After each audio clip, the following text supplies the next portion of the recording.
Hello बच्चों, कैसे हो आप सभी। आइए हम अपनी एक्सरसाइज को कंटिन्यू करते हैं। Exercise 10.2 question number 13। स्टेटमेंट देखिए क्या गिवन है।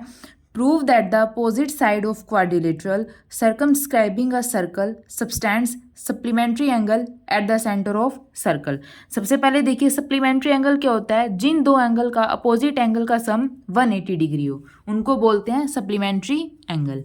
ये हमारे पास कोई भी क्वाड्रिलेटरल है, उसके अंदर कोई भी सर्कल है जो इस क्वाड्रिलेटरल को टच कर रहा है। हमें बताना है कि इस सर्कल के अंदर जो अपोजिट साइड्स बनेगी क्वाड्रिलेटरल की, उनका जो सम है वो हमारे पास क्या हो जाएगा, सप्लीमेंट्री। ठीक है, सबसे पहले हम इसको नेमिंग कर देते हैं। ये हमारे पास क्या है, क्वाड्रिलेटरल है। इसको नेमिंग कर देते हैं A B C and D. ठीक है, अब देखिए ये जो क्वाड्रिलेटरल है इसको सर्कल 4 पॉइंट पर हमारे पास टच कर रहा है। एक यहाँ पे टच कर रहा है, एक यहाँ पे टच कर रहा है, एक ऊपर की तरफ भी सर्कल इसको टच कर रहा है और एक यहाँ पे सर्कल इसको टच कर रहा है। ठीक है, इन 4 पॉइंट को हम नाम नेमिंग कर देते हैं P Q R and S. ठीक है, अब देखिए सबसे पहले ये हमारे पास क्या है, सर्कल का सेंटर, जिसको हम नाम दे देते हैं ओ। ठीक है, सबसे पहले देखिए हम गिवन लिखते हैं। हमारे पास गिवन क्या है क्वेश्चन में, ए बी सी डी हमारे पास क्या है, क्वाड्रिलेटरल है। तो हमारे पास क्या गिवन है, A B C D is a quadrilateral. ठीक है, अब देखिए हम इस प्रूफ करने के लिए सबसे पहले कुछ अपनी तरफ से कंस्ट्रक्शन करेंगे। ये हमारे पास ओ सेंटर है। इस सेंटर को जहाँ से इस क्वाड्रिलेटर को ये सर्कल टच कर रहा है इस पॉइंट से ज्वाइन कर देंगे। ओ पी को ज्वाइन कर देंगे, ओ क्यू को, ओ आर को एंड ओ एस को। ठीक है, देखिए इसको हम सबको ज्वाइन कर देते हैं आपस में। ठीक है, देखिए और इस ओ सेंटर से इस ए पॉइंट पर स्ट्रेट लाइन ड्रॉ कर देते हैं। ऐसी ओ से बी पॉइंट पर, ओ से सी पॉइंट पर और ओ से डी पॉइंट पर। ठीक है, देखिए ऐसे हम इसको लाइन अपोजिट्स, आप ये भी बोल सकते हैं कि अपोजिट्स पॉइंट को हम अटैच कर देते हैं। ठीक है, देखिए इसको यहाँ से ज्वाइन किया, इसको यहाँ से। ठीक है, अब देखिए हमने कंस्ट्रक्शन क्या किया अपनी तरफ से, कंस्ट्रक्शन हमने क्या किया है, ओ को ज्वाइन किया है पी पॉइंट से, ओ को बी पॉइंट से, ओ को क्यू पॉइंट से, सी पॉइंट से, आर पॉइंट से, डी पॉइंट से, एस पॉइंट से और ए पॉइंट से। सबको हमने क्या किया है, ज्वाइन किया है। तो कंस्ट्रक्शन में हम ये लिखेंगे ज्वाइन, हमने ज्वाइन किया है ओ ए को, ओ पी को, ओ बी को, ओ क्यू को, O Q, O C, O R, O D, O S. ठीक है, हमने इन सबको ज्वाइन किया। अब हमें प्रूफ क्या करना है, प्रूफ क्या करना है, जो अपोजिट साइड्स हैं वो हमारे पास क्या है, सप्लीमेंट्री। हमें ये प्रूफ करना है। दैट मीन्स जो ये वाला एंगल है और जो ये वाला एंगल है, इन दोनों का जो सम है वो हमारे पास क्या है, 180 डिग्री। हमें यही प्रूफ करना है कि जो सर्कल के अंदर एंगल सबस्टेंड हुए हैं अपोजिट एंगल, वो क्या है, सप्लीमेंट्री। दैट मीन्स जो ये वाला एंगल है और ये वाला एंगल है, ये दोनों क्या होने चाहिए, 180 डिग्री। और ये वाला एंगल और ये नीचे वाला एंगल भी दोनों 180 डिग्री। ठीक है, प्रूफ क्या करना हमें, angle A O D, angle A O D plus angle B O C, B O C किसके इक्वल, 180 डिग्री। क्योंकि सप्लीमेंट्री का मतलब ही होता है कि एंगल 180 डिग्री है। Similarly A O B plus C O D 180 degree, A O B plus angle C O D is equal to 180 degree. ठीक है, हमें ये प्रूफ करना है। अब देखिए हम प्रूफ करते हैं। सबसे पहले आप ये बात देखिए, ये हमारे पास कोई भी सर्कल है, ये कोई भी एक्सटर्नल पॉइंट है। अगर एक्सटर्नल पॉइंट से सर्कल के ऊपर हम टेंजेंट ड्रॉ करते हैं तो उन दोनों टेंजेंट की लेंथ हमारे पास क्या होती है, इक्वल होती है। और ये हमारे पास क्या होता है, सर्कल का रेडियस, ये भी रेडियस।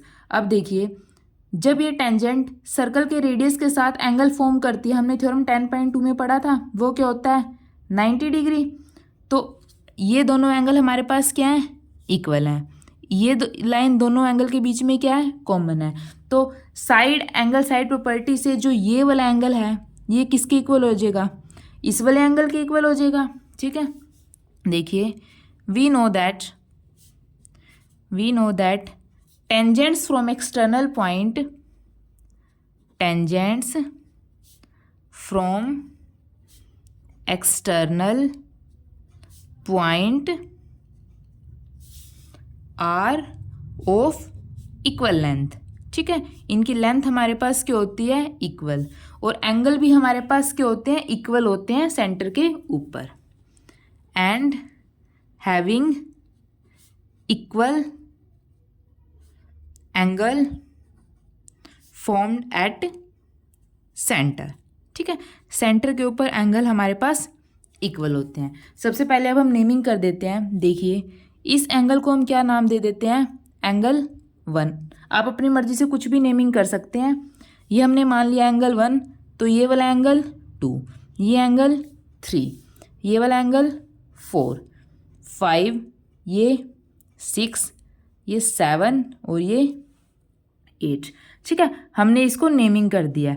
अब देखिए ये सी एक्सटर्नल पॉइंट है, एक्सटर्नल पॉइंट से सर्कल के ऊपर टेंजेंट है, दो टेंजेंट, तो ये इक्वल एंगल सब्सटेंड करेगी। दैट मीन्स जो एंगल 2 है वो किसके इक्वल हो जाएगा, एंगल 3 के इक्वल। देखिए आपको जस्ट ये देखना है, ये देखिए सी हमारे पास क्या है, एक्सटर्नल पॉइंट है। एक्सटर्नल पॉइंट से ये दो सर्कल के ऊपर टेंजेंट ड्रॉ की, तो ये दोनों सेंटर के ऊपर इक्वल एंगल फॉर्म करेंगी।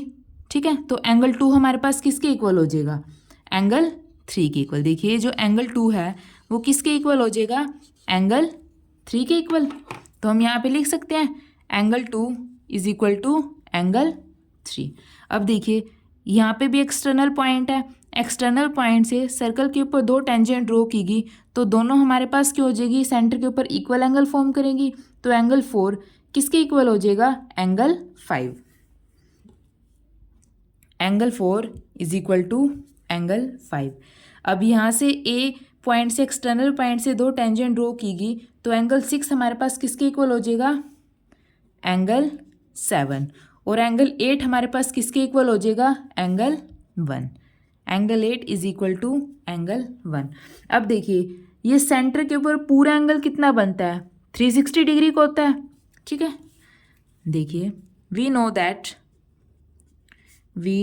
That sum of all angles at point O, that is at center, कितना होता है सम, टोटल सम हमारे पास क्या होता है, 360 डिग्री होता है, 360 डिग्री। तो 360 किससे मिलकर बनेगा, एंगल 1, 2, 3, 4, 5, 6, 7, 8 सभी एंगल से मिलके हमारे पास 360 डिग्री बनेगा। तो angle 1 plus angle 2 plus angle 3 plus angle 4 plus angle 5 plus angle 6 plus angle 7 plus angle 8 is equal to 360 degree. ठीक है, अब देखिए जो एंगल 2 है वो किसके इक्वल है, एंगल 3 के इक्वल। तो एंगल 3 की जगह हम एंगल 2 लिख सकते हैं। देखिए angle 1 plus angle 2 plus angle 3 की जगह हम एंगल 2 लिख सकते हैं, एंगल 2 प्लस। अब एंगल 4 किसके इक्वल है, एंगल 5 के इक्वल। तो एंगल 4 की जगह हम एंगल 5 लिख सकते हैं, angle 5 plus angle 5 plus angle 6। अब एंगल 7 हमारे पास किसके इक्वल है, एंगल 6 के इक्वल। तो हम यहाँ पे एंगल 7 की जगह एंगल 6 लिख सकते हैं, प्लस एंगल 8 किसके इक्वल है, एंगल 1 के इक्वल। तो यहाँ पे angle 1 is equal to 360 degree. ठीक है, अब देखिए एंगल 2 प्लस एंगल 2 एंगल 2, तो यहाँ पे क्या हो जाएगा, 2 एंगल 2। एंगल 1 प्लस एंगल 1 दो मिलके 2 angle 1 plus angle 5 plus angle 5 2 angle 5, angle 6 plus angle 6 2 angle 6 किसके इक्वल है, 360 डिग्री। ठीक है, अब देखिए इन सब में से 2 कॉमन आ जाएगा, अंदर क्या हो जाएगा, angle 1 plus angle 2 plus angle 5 plus angle 6 is equal to 360 degree. 2 उस तरफ जाके डिवाइड हो जाएगा, तो angle 1 angle 2 plus angle 5 plus angle 6 किसके इक्वल हो जाएगा 180 डिग्री, क्योंकि 360 को 2 से डिवाइड कर देंगे। अब देखिए एंगल 2 प्लस, अब यहाँ से देखिए angle 1 plus angle 2, angle 1 plus angle 2 मिलके हमारे पास ये पूरा एंगल फॉर्म हो रहा है, और ये पूरा एंगल क्या है COD। यहाँ से देखिए एंगल 1 और एंगल 2 मिलके ये पूरा एंगल फॉर्म कर रहे हैं, और ये एंगल कौन सा है COD। तो एंगल 1 प्लस एंगल 2 की जगह हम लिख सकते हैं angle COD plus angle 5 plus angle 6। अब देखिए एंगल 5 और एंगल 6 मिलके क्या फॉर्म कर रहा है AOB, पूरा एंगल ये वाला फॉर्म हो रहा है, तो हम यहाँ पे लिख सकते हैं एंगल 5 प्लस एंगल 6 की जगह एंगल AOB किसके इक्वल आ जाएगा 180 डिग्री। हमें यही प्रूफ करना था कि एंगल COD प्लस AOB किसके इक्वल है 180 degree. Similarly angle 4 plus angle 3 angle 7 plus angle 8 किसके इक्वल हो जाएगा AOB प्लस COD। ठीक है, तो हम यहाँ पे क्या लिखेंगे similarly angle AOD plus angle BOC किसके इक्वल हो जाएगा 180 डिग्री, और यही हमें प्रूफ करना था, तो हम क्या लिख देंगे हैंस प्रूव्ड। ठीक है बच्चों, इसी के साथ आपकी ये चैप्टर कंप्लीट होता है। अगर आपको वीडियो अच्छी लगे तो इसको लाइक कीजिए और निहान क्लासेस को सब्सक्राइब कीजिए। Thank you.